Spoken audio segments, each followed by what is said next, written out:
Halo, bertemu lagi dengan saya di channel Wong Kidal. Saya doakan teman-teman semua diberikan rezeki yang mengalir deras tanpa batas, dilunaskan semua hutangnya, dikabulkan semua hajatnya, dihindarkan dari segala musibah, dan segera dipanggil ke Baitullah.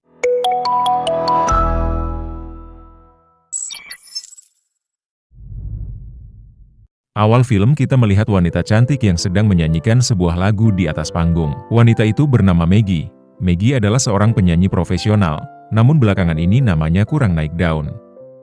Sang bos bahkan menginfokan bahwa konsernya yang akan diselenggarakan dalam waktu dekat akan dibatalkan karena penjualan tiket tidak mencapai target. Tentu saja Maggie tidak senang mendengar kabar tersebut, karena Maggie sangat membutuhkan konser itu. Louis kemudian meminta Maggie pulang ke kampung halamannya dan menciptakan sebuah lagu yang bagus. Louis juga memberikan Maggie handphone lengkap dengan aplikasi terbaru yang bernama Arklene. Aplikasi ini keluaran terbaru, memiliki banyak fitur yang bisa membantu Maggie menciptakan sebuah lagu dengan mudah. Namun Maggie menolak pemberian Louis. Maggie malah ingin menjual handphone tersebut, dan uangnya akan digunakan untuk servis mobilnya. Louis meminta Maggie untuk mencoba saja aplikasi tersebut, karena aplikasi itu akan sangat membantu Maggie.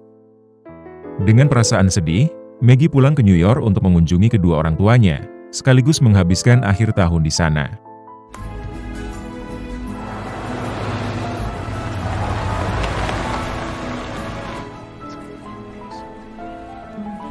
Here's my girl. Oh, hey, Dad. Oh, There's apple pie. okay, to be Di sisi lain, di sebuah ruangan, sedang dilakukan rapat kecil. Di sana ada Asher, Piper, dan Pak Jono. Asher dan Piper adalah dua saudara yang sejak kecil selalu bersaing satu sama lain. Beberapa hari yang lalu sang ayah meninggal dunia. Pak Jono menjelaskan bahwa warisan sebagai pimpinan perusahaan akan diserahkan kepada salah satu dari mereka yang berhasil memiliki kekayaan terbanyak tepat pada malam Natal.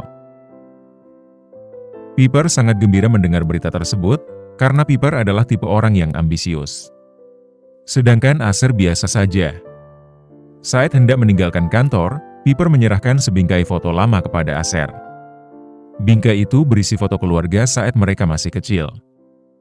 Di sisi lain, Maggie ditawarkan oleh sahabatnya untuk menjadi pelatih paduan suara anak-anak untuk acara malam Natal. Awalnya Maggie menolak, namun Christine merayu Maggie agar membantu anak-anak, agar bisa tampil dengan baik di acara tersebut. Di kantor, Asher memperhatikan foto yang kapan hari Piper berikan. Asher berencana untuk mengunjungi tempat tersebut. Dia mencari informasi tempat tersebut di internet, dan menyewanya sampai akhir tahun. Di sisi lain, Maggie sudah mulai melatih anak-anak bernyanyi. Beberapa kali Louis menelpon, namun Maggie tidak mengangkatnya. Singkat cerita, Asher tiba di rumah yang disewanya. Rumah ini adalah rumah yang waktu kecil dia bersama kedua orang tuanya menghabiskan waktu di akhir tahun. Bagi Asher yang beragama Kristen, akhir tahun tanpa pohon Natal tidaklah lengkap. Oleh sebab itu, dia pergi ke toko yang tidak jauh dari rumah tersebut untuk membeli pohon Natal. Di toko tersebut Asher bertemu dengan Jani. Jani bertanya, "Apakah kamu ingin membeli pohon Natal?" "Iya benar, namun aku belum pernah membuatnya sendiri." Jani pun menawarkan Asher untuk menebang pohonnya sendiri, didampingi oleh sang anak. Ketika berjalan, Asher melihat seorang gadis sedang asik bernyanyi di dalam gudang. Asher menghampirinya dan tanpa sengaja menyenggol tajak. Scared Johnny and June. Asher minta maaf dan menjelaskan maksud kedatangannya kemari. Dengan senang hati, Maggie mengajak Asher mencari pohon Natal di kebunnya. Di sana Asher bebas memilih pohon Natal yang bisa dia potong sendiri. Sambil memotong pohon pilihannya, Asher memuji suara Maggie yang sangat merdu. Maggie pun bercerita bahwa pekerjaannya adalah seorang penyanyi, namun bukan penyanyi terkenal. Asher juga bilang bahwa dirinya juga seorang pengusaha yang tidak terkenal, jadi bukan jadi masalah, dikenal maupun tidak. Setelah cerita bahwa Asher adalah pemilik perusahaan aplikasi Arklene. Aplikasi yang tempo hari ditawarkan oleh Louis kepada Maggie. Maggie tidak setuju dengan adanya aplikasi tersebut, karena semua orang bisa berpura-pura menjadi musisi. Bahkan mereka bisa menipu orang berbakat yang telah membangun industri musik. Asher berusaha menjelaskan bukan seperti itu tujuan aplikasi ini dibuat. Namun Maggie sudah terlanjur marah. Dia bersikap kasar kepada Acer yang dikira sudah mengganggu musisi kuno yang berbakat. Akhirnya Acer ditangani oleh Tuan Eddie, yaitu ayahnya Maggie. Dengan sopan, Eddie bertanya di mana Acer tinggal. Acer pun menyebutkan nama rumah yang dia sewa. Ketika masuk rumah, Eddie bertanya kepada Maggie, apakah Acer telah berbuat jahat kepadanya, sehingga Maggie bersikap tidak sopan kepadanya. Maggie menjawab tidak ada, ini sepenuhnya salah Maggie. Mengetahui itu, sang ayah meminta anaknya menghampiri Acer di tempatnya menginap untuk meminta maaf. Sebelum pergi ke tempat Acer, Maggie memberikan ponsel yang pernah Louis hadiahkan kepada Maggie. Bahkan di dalam ponsel itu juga sudah ada aplikasi Achilles milik Acer. Singkat cerita, Maggie tiba di villa tempat Acer menginap. Maggie datang sambil membawa lampu hias beserta kotaknya sebagai tanda minta maaf. Maggie tidak menyangka Acer memilih villa ini untuk dijadikan tempat menginap, karena villa ini sudah lama kosong, dan bangunannya juga kuno. Apalagi Acer adalah seorang pengusaha. Namun, Acer tidak masalah dengan semua itu. Maggie kemudian menanyakan di mana Acer menyimpan pohon Natalnya. Acer menunjukkan pohon Natalnya yang ada di depan rumah. Kondisinya sekarang sudah beku. Maggie heran mengapa Acer menyimpannya di luar, padahal dia sudah menyuruh Acer menyimpannya di dalam rumah. Acer bilang dia tidak punya pot ataupun ember. Jadi untuk sementara disimpan di bekas tempat mandi. Acer kemudian berusaha melepas pohon itu dari salju yang sudah membeku. Sedangkan Maggie pulang ke rumah tanpa pamit kepada Acer. Sesampai di rumah, Tuan Eddie bertanya kepada Maggie terkait Acer dan pohon Natalnya. Dengan antusias, Maggie menceritakan apa yang Acer lakukan terhadap pohon Natal yang dibelinya. Termasuk pohon itu membeku seperti di semen. Mengetahui itu, sang ibu bilang, bukannya kamu sudah tahu, bahwa Acer pernah cerita dirinya belum pernah membuat pohon Natal sendiri. Mendengar itu, Maggie merasa bersalah, dan kembali menemui Acer untuk membantunya. Di sana, Maggie kaget melihat Acer bisa membuat roti. Dia tidak percaya Acer bisa melakukan itu. Acer pun cerita, bahwa sejak umur 14 tahun dirinya sudah belajar membuat roti. Setelah itu, Maggie membantu Acer untuk meluruskan pohon Natalnya yang masih miring. Maggie melihat foto keluarga yang Acer pajang di tembok. Maggie baru tahu bahwa Acer pernah ke sini bersama keluarganya. Acer bilang, waktu itu adalah Natal terbaik dalam hidupnya. Maggie pun bertanya, di mana mereka sekarang? Acer terdiam, dan langsung mengalihkan pembicaraan. Sepulang dari rumah Acer, Maggie menemui temannya. Dia bercerita tentang Acer yang pintar membuat roti. Sang teman pun meminta Maggie menikahinya saja. Ketika kembali ke rumah, Maggie kaget melihat Acer dan kedua orang tuanya sedang asik ngobrol tentang bisnis online. Acer mengajarkan Tuan Eddie mempromosikan dagangannya di media sosial. Karena tidak mau mengganggu Acer dan Maggie, Eddie dan istrinya pamit pergi. Di sini Maggie bercerita tentang karirnya di dunia musik sudah berakhir, karena sang bos memintanya aktif di media sosial, sedangkan Maggie tidak mau mengikuti zaman. Acer tidak menyalahkan Maggie, karena baginya perlu juga orang seperti Maggie, agar ada keseimbangan. Ngomong-ngomong, ngobrol dengan orang tua kamu asik banget, ungkap Acer. Karena Acer tidak pernah mengalami hal seperti itu. Sejak kecil, orang tuanya mendidiknya saling bersaing antar saudara, hingga akhirnya sampai sekarang, Acer dan adiknya tidak akur. Mendengar itu, Maggie meminta Acer untuk mengajak adiknya ke sini, karena bisa jadi tempat ini juga istimewa baginya. Awalnya Acer ragu. Namun ketika sampai di villa, Acer mengirimkan gambar pohon Natal yang ada di dalam rumah kepada sang adik. Do you think we'll ever have? I don't think so. Mama doesn't like them. Ketika melihat Maggie melatih paduan suara, Acer meminta Maggie menggunakan aplikasinya agar mempermudah anak-anak latihan, karena aplikasi ini sangat membantu mereka belajar lebih cepat. Namun Maggie tidak suka. Esok paginya, Acer kedinginan, dia menelpon Maggie. Sang ibu meminta Maggie membesarkan suara ponselnya. Acer tidak tahu cara mengoperasikan pemanas ruangan. Dengan senang hati, Tuan Eddie pun membimbing lewat ponsel hingga berhasil. Kedua orang tua Maggie sangat suka dengan Acer. Mereka bahkan sengaja mendekat-dekatkan Acer dengan Maggie. Sesampai di villa, Aser kaget melihat adik dan kedua ponakannya datang.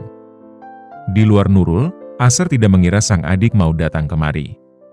Ternyata Piper ingin kedua anaknya juga bisa merasakan apa yang dia rasakan di waktu kecil dulu, ketika kedua orang tuanya membawa mereka kemari. Tempat ini sangat istimewa. Ternyata kedua anaknya juga sangat menikmati rumah ini. Esoknya, Aser membawa ponakannya ke rumah Maggie untuk menulis surat yang akan dikirim ke Santa. Ketika sang ponakan ditemani ibu Maggie, Aser menemui Maggie yang sedang bernyanyi di dalam gudang. Di sini Aser bercerita tentang adiknya yang berkunjung ke villa. Itu berita bagus, namun Aser tidak yakin kebersamaannya kali ini berakhir seperti biasanya. Maggie penasaran, apa sebenarnya yang membuat mereka berdua seperti itu. Aser pun menceritakan semua tentang dirinya dan sang adik, yang selalu dibuat oleh orang tuanya bersaing. Siapa yang mempunyai pendapatan paling banyak pada malam Natal, maka dialah yang akan mendapatkan hadiah. Sedangkan yang kalah tidak mendapatkan apa-apa. Kali ini, setelah sang ayah tiada, dia juga mewariskan kursi dewan dengan cara seperti itu. Jadi, pada malam Natal tahun ini, siapa yang mendapatkan kekayaan lebih banyak, maka dialah yang akan mewarisi kursi dewan. Aser mempunyai 2 aplikasi yang akan diluncurkan. Jika berhasil, maka dialah yang akan menang. Namun, sang adik juga sangat bekerja keras untuk memenangkan kompetisi ini. Obrolan terhenti ketika ponakannya menghampiri. My friend Maggie. Hi. And these are hers. Max does too. Some blueberries for the pigs. Huh? Thanks. Well, this is Johnny and this is June. Ketika duduk bersama sang ayah, Maggie cerita bahwa dirinya ditawari Aser untuk menggunakan aplikasinya. Maggie menolak karena dia tidak menyukai aplikasi yang baginya dapat mengkerdilkan musisi. Namun sang ayah menasihati Maggie agar mencari inspirasi dengan cara yang baru tidaklah masalah. Singkat cerita, Maggie pun menyetujui untuk menggunakan aplikasi tersebut untuk paduan suara yang dia latih. Aser pun kemudian menjelaskan bagaimana cara menggunakan aplikasi tersebut kepada anak-anak. Jika ada kendala, mereka diminta untuk melapor. Malam itu, Maggie mendapatkan kabar dari Louis bahwa karirnya sudah berakhir. Beberapa hari berlalu, teman Maggie bercerita bahwa paduan suara yang dia latih mengalami kemajuan berkat aplikasi milik Aser. Teman Maggie juga menyarankan Maggie untuk menjalin hubungan dengan Aser, karena baginya Aser adalah pria yang dapat mendukung karir Maggie. Tidak hanya itu, selain tampan, Aser juga mapan. Malam ketika Aser dan adiknya berkunjung ke rumah Maggie, mereka diminta untuk membungkus coklat yang sudah disiapkan oleh ibu Maggie.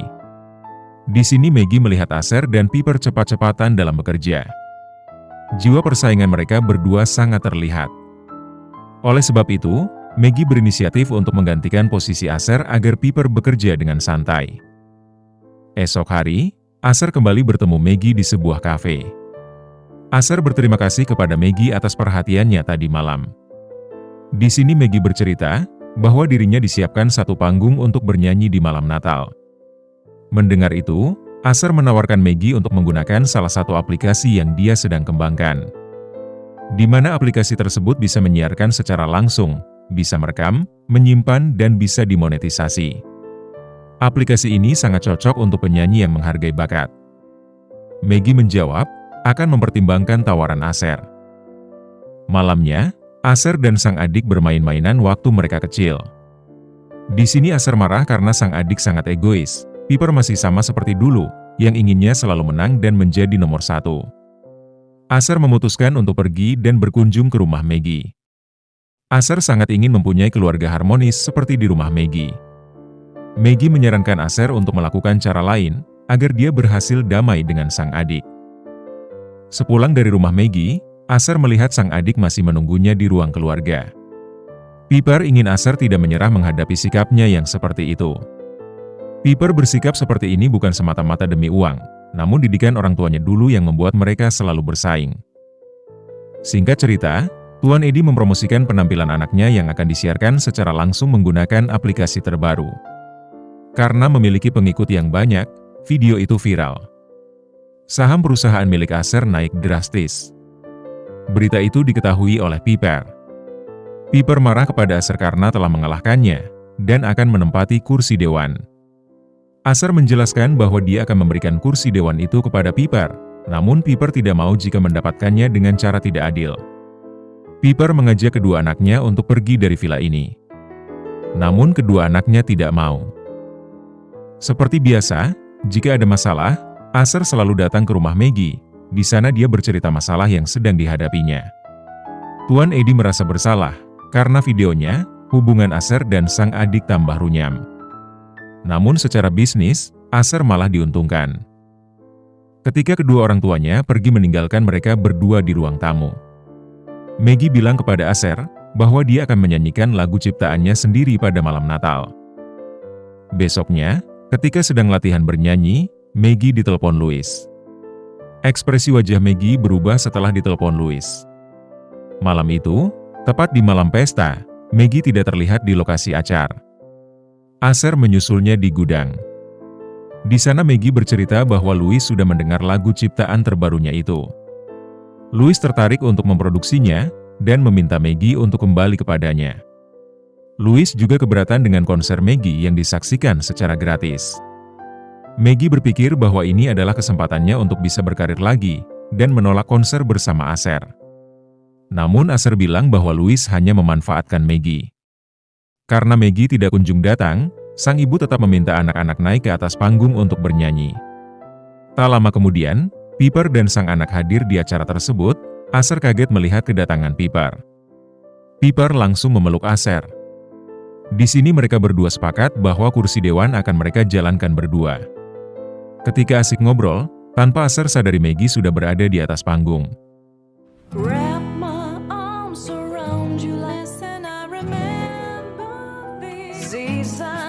December shines that shimmer. Been counting all that I need. Wrap my arm here with you as a gift, and so it's the best thing I've been given. I remember the gift. Wrap my arm around this. Oh, to be this moment's the best thing I've been given.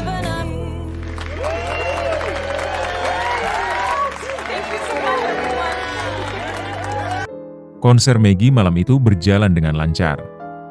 Setelah konser, mereka berdua pun saling sayang.